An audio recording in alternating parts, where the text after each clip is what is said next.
This house was built in 1905. I have a building permit that says this house was built for $5,000. A considerable difference from how much it costs to build today. When I purchased the house, it was a bed and breakfast, and before that it was a care facility for elderly people. And each of the rooms were subdivided into separate bedrooms.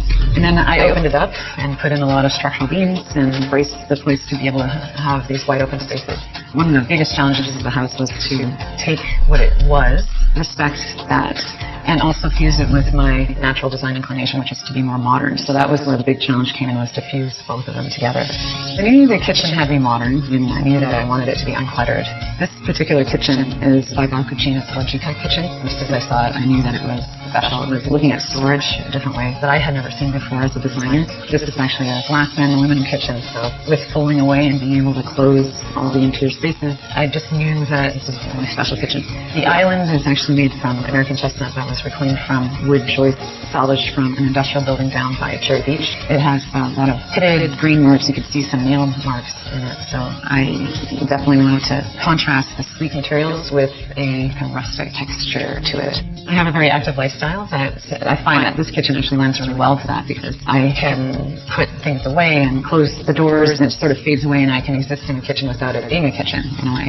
The shape of the island is cantilevered to maximize their light and view through that window. In the winter, a lot of times I'll sit and it'll just be like this beautiful blowing snow, especially at night over the rooftops. It's actually a really beautiful place to sit.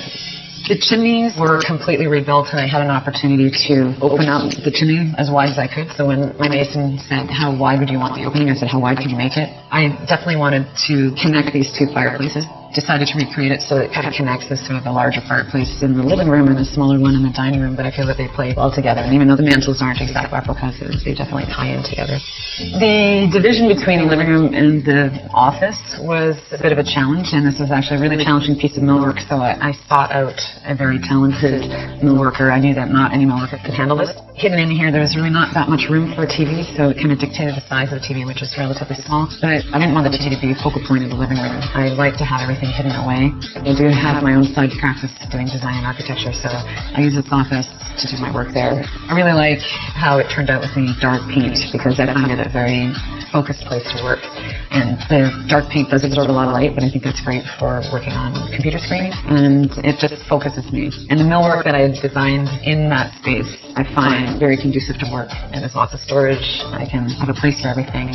The powder room represented to me a huge challenge, because it was one space that was not really tied to the other spaces, which had a very traditional flair, but I really wanted to use a reclaimed material. I wanted to use something that was unique and individual. It's an encaustic tile that's 5/8 of an inch thick, and it's impregnated all the way through, so it's a really well-constructed, very solid tile that does not destruct, and even 100 years later is still in amazing shape. I have a certificate of authenticity for this tile for 1905, which is the year the house was made, so it's just kind of seemed perfect, and I'm really happy with the way it turned out.